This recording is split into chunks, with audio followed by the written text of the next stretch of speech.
ప్రశ్నకు తిరస్కారం జస్టిస్ నాగరత్న హెచ్చరిక. అదే ఇలాంటి పాఠాలు నేర్చుకునే వాళ్ళు మన దేశంలో ఇప్పటికి కూడా ఉంటారు. ఇప్పుడు ఎన్నికల ద్వారా ఎన్నికల సంఘాన్ని పూర్తిగా గుప్పిట్లో పెట్టుకొని కొన్ని చోట్లేమో ఈవీఎంలు, కొన్ని చోట్లేమో అసర్లు, కొన్ని చోట్లేమో రాజకీయ చిచ్చులు, వీటన్నిటిలో ఈ సిఈసి చీఫ్ ఎలక్షన్ కమిషనర్, ప్రధాన ఎన్నికల కమిషనర్ జ్ఞానేష్ కుమార్ అని ఈయన నియామకమే వివాదాస్పదంగా జరిగింది. సుప్రీంకోర్టు ఫలానా విధంగా పెట్టాలి, సుప్రీంకోర్టు ప్రధాన న్యాయమూర్తి, సభలో ప్రధానమంత్రి, అలాగే సభలో రెండో పెద్ద పార్టీ నాయకుడు, వీళ్ళందరితో కూడిన కమిటీ సిఈసిని ఎంపిక చేయాలని సుప్రీంకోర్టు చెప్తే చట్టాన్ని సవరించి సుప్రీంకోర్టు ప్రధాన న్యాయమూర్తి అవసరం లేకుండా చేసి మోదీ, అమిత్ షాలకు ఇష్టమైన వాళ్ళకు కూడా ప్రమోషన్లు ఇచ్చి వాళ్ళ శాఖలు మార్చి అలా జ్ఞానేష్ కుమార్ అని ఆయన వచ్చాడు. ఆయన వచ్చినప్పటి నుంచి మీరు చూడండి, బీహార్ ఎన్నికలు 2 నెలల్లో జరగబోతాయనగా ఆయన తలకిందులు చేస్తాడు, తిరగదోడేస్తాడు మొత్తం ఓటర్ల జాబితాను. సర్వ అంటాడు. అది ఎక్కడ రాజ్యాంగంలో లేదు, ఎన్నికల చట్టాల్లో లేదు. ప్రతి చోట మోదీ లేకపోతే ఇంకోరు ఏం మాట్లాడినా ఆయన ఏం ప్రశ్నించారు, రాహుల్ గాంధీ లేకపోతే స్థానిక నాయకులు మాట్లాడతారు. కాబట్టి ఇప్పుడు ఎన్నికల సంఘం పూర్తిగా బీజేపీతో కుమ్మక్కైపోయింది, మోదీ ఎలా చెప్తే అలా చేస్తుంది అని ప్రతిపక్షాలు సభలో ఆరోపించాయి. ఇదేదో సభ ధిక్కారానికి వచ్చే మాట కూడా కాదు, సభలోనే వాళ్ళు ఆరోపించారు, కోర్టులో కూడా కేసులు వేశారు.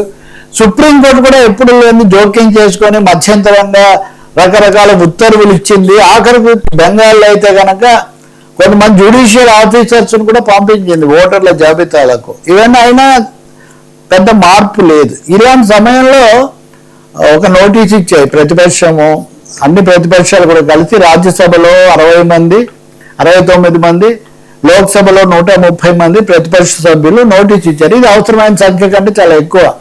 దాని ప్రకారం ఈ సిఈసి పూర్తిగా కేంద్రం చేతుల్లో పనిముట్టుగా బీజేపీకి అనుకూలంగా వ్యవహరిస్తున్నాడు. దీనివల్ల ప్రజాస్వామ్యం దెబ్బతింటుంది, ఆయన్ను అభిశంసిస్తున్నామంటే అభిశంసిస్తే ఆయన పదవి నుంచి తొలగించాల్సింది.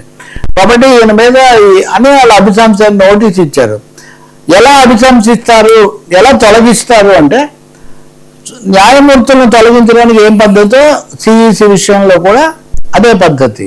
కానీ ఏం జరిగింది, ఇదిగో అదిగో అనుకుంటూనే నిన్న రాజ్యసభ చైర్మన్, లోక్సభ స్పీకర్ ఇద్దరు తిరస్కరించారు అభిశంసన నోటీసులను. ఎందుకు చర్చ జరిగితే అంటే చర్చ కాదు, అసలు అనుమతి ఇస్తేనే సమస్య ఉత్పన్నమవుతుంది. అందుకనే దీన్ని తిరస్కరించారంటే దీంతో రుజువైపోయింది కదా.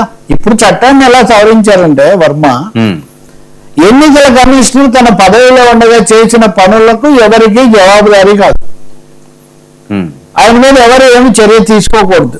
ఇమ్యూనిటీ అంటాం చూడండి, ఒక రక్షణ ఆయనకు ప్రతిపాదించబడింది. ఇంకా నేను మీకు పూర్తి రక్షణ ఇచ్చిన తర్వాత నేను చెప్పినట్టు చేస్తారు కదా. ఇప్పుడు దేశంలో జరుగుతుంది అది. దానికి తగినట్టే ఇప్పుడు అభిశంసన అనే చర్చకు తీసుకోవడానికి, చర్చించి ఓడించండి, చర్చకు తీసుకోవడానికి కూడా లోక్సభ, రాజ్యసభ చైర్మన్లు ఉభయులు కూడా తిరస్కరించారు. ఈ సమయంలో కాంగ్రెస్ నాయకుడు జయరాం రమేష్ ఇంకోటి కూడా గుర్తు చేశారు. జస్టిస్ వర్మ అని ఆయన పేరు, అవినీతి పరుడు అదంతా వస్తే ఆయన అభిశంసించడానికి ఒక తీర్మానం వస్తుంది రాజ్యసభలో. అప్పుడు ఉపరాష్ట్రపతి, అప్పుడు సభ చైర్మన్ గా ఉన్న జగదీప్ ధన్కర్ దాన్ని అనుమతించారు. దాన్ని అనుమతించిన 2 రోజులుగా ఆయన పంపించేశారు. సో ఇప్పుడు జగదీప్ ధన్కర్ దాన్ని అనుమతిస్తే తర్వాత ఇంకా చాలా అభిశంసనలు వస్తాయన్న ఒక ఆందోళన కూడా కేంద్ర ప్రభుత్వం ఆయన పంపించడానికి కారణమైంది. ఇప్పుడు దీన్ని అనుమతిస్తే మిమ్మల్ని కూడా పంపిస్తారని భయపడి మీరు ఇద్దరు కూడా దాన్ని తిరస్కరించారు. మేము న్యాయస్థానంలో తేల్చుకుంటామన్నారు. బట్ ప్రతిపక్షాలు ఎలా చేస్తాయి? రెండవది, దీన్ని సుప్రీంకోర్టులో సవాల్ చేస్తాయా తమ నోటీసులు ఎందుకంటే 130 మంది సభ్యులు, 190 మంది సభ్యులు ఒకరిని మీరు చర్చ పెట్టాలంటే చర్చకు కూడా అనుమతించకపోతే ఇంకా 190 మంది సభ్యులకు విలువలేదా? ఒకవేళ ఎన్డీఏగా ఏర్పడినది ప్రభుత్వం అయితే కావచ్చు, మీరు అధికారం చేయొచ్చు. కానీ మిగిలిన 190 మంది ప్రజలు ఎన్నుకున్న వాళ్ళు కాదా, వాళ్ళు పార్లమెంట్ సభ్యులు కాదా? అలాగే ఎన్నికల సంఘం అయినా న్యాయమూర్తులైనా వాళ్ళు చట్ట ప్రకారం 1967 చట్టం ప్రకారం ఈ అవకాశం ఉంది చర్చించడానికి, అభిశంసించడానికి. చర్చించడానికి ఏంటంటే మీరు పూర్తి రక్షణ కల్పించి దేశం మీద ఏదో వదిలినట్టుగా చేస్తే ఏం కుదురుతుంది? కాబట్టి ఇప్పుడు మనము ఓట్ల గల్లంతు గురించి, ఎన్నికల మాయ గురించి, వీటన్నిటి మీద వింటున్న వాటికి ఇప్పుడు ఇది పూర్తి పరాకాష్ఠలాగా ఉంది అసలు ఈ చర్చకు చేపట్టకపోవడం. దీంతో అంతర్జాతీయ స్థాయిలోనే ఇప్పటికీ బీబీసీలు, అల్ జజీరాలు భారతదేశంలో ఎన్నికల వ్యవస్థ కాస్త తారుమారైపోయింది అనే చర్చలు చేస్తున్నాయి. ప్రపంచంలో మన దేశానికి అతిపెద్ద ప్రజాస్వామ్య దేశం అని ఉన్నటువంటి ఏ ప్రజాస్వామ్యానికి కొలబద్ద ఏంటి? ఎన్నికలు స్వేచ్ఛగా జరపడమే కదా. ఎన్నికలు స్వేచ్ఛగా జరపాలంటే దానికి బాధ్యత వహించే వ్యక్తి విశ్వసనీయంగా ఉండాలి కదా. ఆయన్ని ఇన్ని విధాలా ఏమి భద్రత కల్పించి నీకేం ప్రమాదం లేదని ప్రభుత్వం కాపాడుతుంటే ఇంకెంక దానికి విలువ ఏముంటుంది? అది ఇక్కడ కీలకమైన ప్రశ్న.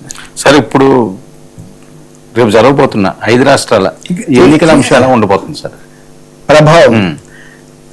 ఏముండదు, ఇంక వాళ్ళు టేకప్ చేయలేదు కదా, రాజ్యాంగ రీత్యా ఆయన నియమించాం కాబట్టి అన్ని. మీకు ఎంత ఆశ్చర్యం వేస్తుందంటే 23 లక్షల ఓట్లు చెల్లుతాయా లేదా అన్నది బెంగాల్లో ఇప్పటికి కూడా ప్రశ్నార్థకం. 19 ఎన్నికలు ఇప్పటికి కూడా ప్రశ్నార్థకం. అసలు ఇంత అడ్డగోలుగా ఎక్కడ జరుగుండదు. మీకు కోసం మేరకు చెప్తాను, రాజకీయ పార్టీలు కాదు, సుప్రీంకోర్టు న్యాయమూర్తి జస్టిస్ నాగరత్న గారు, ఆమె చివరకు కొద్ది రోజుల పాటు ప్రధాన న్యాయమూర్తి కూడా కాబోతున్నారు. ఆమె మొన్న ఒక కీలకమైన హెచ్చరిక చేశారు. CAG, controller and auditor general, తర్వాత ఎలక్షన్ కమిషన్, ఇవి 2 స్వతంత్ర వ్యవస్థలుగా ఉంటేనే ప్రజాస్వామ్యం నిలబడుతుంది. ఎన్నికల సంఘం అన్నది స్వతంత్రత కోల్పోతే ఆ ప్రజాస్వామ్యానికి విలువ ఉండదని సుప్రీంకోర్టు న్యాయమూర్తి, కాబోయే ఒక ప్రధాన న్యాయమూర్తి, తొలి మహిళా ప్రధాన న్యాయమూర్తి కూడా కాబోయే, ఆమె హెచ్చరిక చేశారు. అంటే మన ప్రజాస్వామ్యం ఎంత విపత్కరమైనటువంటి పరిస్థితుల్లో ఉందో దీన్ని బట్టి మనం తెలుసుకోవచ్చు. రేపు వచ్చే తీర్పు కాస్త రివర్స్ కొడితే వీళ్ళు కొంచెం డెఫినెట్గా 3-4 చోట్ల రివర్స్ కొడుతుంది. ఆ తర్వాత అయినా మళ్ళీ కళ్ళు తెలుస్తారో లేదా మరింత విజృంభిస్తారో మనం చూడాలి. కానీ ఇది చాలా దురదృష్టకరమైన పరిస్థితి. సార్, ఇది శబరిమల వివాదం మీద కూడా ఇప్పుడు అది కోర్టుకు వెళ్ళింది కదా, కేంద్ర అప్పీల్కి. ఇది ఎలా ఉండే అవకాశం ఉంది సార్? చాలా విషయాలు ఉన్నాయి. శబరిమల ఉంది, అలాగే మహిళలు, మతం, రిలీజియన్స్ అండ్ ఉమెన్స్ రైట్స్ అన్న దాని మీద గతంలో ఇచ్చిన తీర్పు కాదంటే 9 మందితో అన్ని మతాలకు చెందిన న్యాయమూర్తులతో ఒక రాజ్యాంగ ధర్మాసనం ఇప్పుడు ఏర్పాటు చేస్తున్నారు. అదే కదా మీరు అడిగిన ఇంకొకటి ఉంది, ఒక్కసారిగా పార్లమెంట్ స్థానాలు సగం పెరగబోతున్నాయి మహిళా రిజర్వేషన్ అనే పేరుతో. సెన్సెస్ అనేది పూర్తి కాకుండా అసలు ఆ స్పష్టత లేకుండా 10 రోజుల్లో తెప్పించవచ్చు లెక్కలు. ఈ రోజునున్న మనము టెక్నాలజీకి వివరాలు కావాలంటే వర్మగారు ఎక్కడ ఉంటాడు, ఈ వివరాల తర్వాత కానీ ఇంతమంది ఉన్నారు ఇంత లెక్క అని. అయినా సరే కావాలని కృత్రిమమైన పద్ధతిలో హడావుడిగా ఆదరాబాదరాగా ఎన్నికల సీట్లు పెంచుతున్నారు. అంటే చాలా ఈ అంశాలన్నీ సుప్రీంకోర్టు ముందున్నాయి. రాష్ట్రాల ఫెడరలిజం కూడా, ఆమె నాగరత్న గారు, జస్టిస్ నాగరత్న కూడా వార్నింగ్ చేశారు. రాష్ట్రాలు అనేవి కేంద్రానికి తోకలు కాదు, they are not subordinates to centre, they are co players with the centre. కేంద్రంతో పాటు సహభాగస్వాములే కానీ రాష్ట్ర ప్రభుత్వాలు అదేదో తోకలు వాళ్ళ దయాదాక్షిణ్యాల మీద ఆధారపడి ఉంటాయి. టీమిండియా అంటుంటారే, ఏదో మామూలుగా టీమిండియా కానీ, బట్ టీమిండియాలో కూడా రాష్ట్రాలకు ఉండే హక్కు వాళ్ళకు ఉంది. వాళ్ళేమి జస్ట్ టీం మెంబర్లు కాదు సార్, వాళ్ళు కూడా ఫస్ట్ భారత రాజ్యాంగంలో 2వ అధికరణంలోనే India is a union of states అని ఉంటుంది. భారతదేశం రాష్ట్రాల యొక్క కలయిక, రాష్ట్రాల యొక్క కూడిక. రాష్ట్రాలు ఉంటేనే భారతదేశం ఉంటుంది. కాబట్టి మీరు అడిగిన ప్రశ్న చాలా కీలకమైంది. ఈ శబరిమల వివాదంతో సహా అది కూడా చాలా ఉంది దాని మీద కూడా. అందుకని ఒకటి ఆచారాలు వాటిని సెంటిమెంట్లను దెబ్బతీయకుండా, అలాగే మహిళలు వాళ్ళ గౌరవం కూడా రాజ్యాంగం ఇచ్చిన సమానత్వం దెబ్బతినకుండా సుప్రీంకోర్టు ఎలాంటి ముగింపిస్తుంది అన్న దాని మీద దేశమంతా కూడా ఎదురు చూస్తుంది. ఇక్కడ మొత్తమే చెప్పాలి. ఇప్పుడు తమిళనాడు ఉందండి, తమిళనాడులో న్యాయమూర్తులు చాలా వరకు సనాతనవాదాన్ని బలపరుస్తున్నారు. ఆ తిరుప్పకుండం అక్కడ దీపం వెలిగించడం దగ్గర నుంచి నిన్న చూడండి, నిన్న 9 మంది పోలీసులకు ఉరిశిక్ష చేసింది తమిళనాడులో కోర్టు. 9 మందికి అసలు ఉరిశిక్ష ఉండాలా వద్దా అని ప్రపంచంలో పెద్ద చర్చ జరుగుతుంటే తను తప్పు జరిగింది. కోవిడ్ అప్పుడు దుకాణం తెరిచినందుకు తండ్రి కొడుకులను తీర్చిపోయారు, అక్కడ వాళ్ళు చచ్చిపోయారు. ఓకే, 9 మందికి అంటే ఏదో ఒక అసాధారణ పరిస్థితి, ఒక భయోత్పాతం, అంటే ఓటు అయితే వాళ్ళ మీద ఈ ప్రభావాలన్నీ ఉంటాయి కదా. కాబట్టి న్యాయ వ్యవస్థను కూడా విపరీతమైనటువంటి ఒత్తిడికి గురి చేస్తున్న ఒక విచిత్ర పరిస్థితి మనది, చాలా ఇబ్బందికరమైన పరిస్థితి దేశంలో ఉంది. చూద్దాం, ప్రధానమైన ఎన్నికలు జరుగుతాయి కాబట్టి. Thank you so much Rao గారు. ఇది ఈనాటి Frank TV Taragapalli station to 19 news.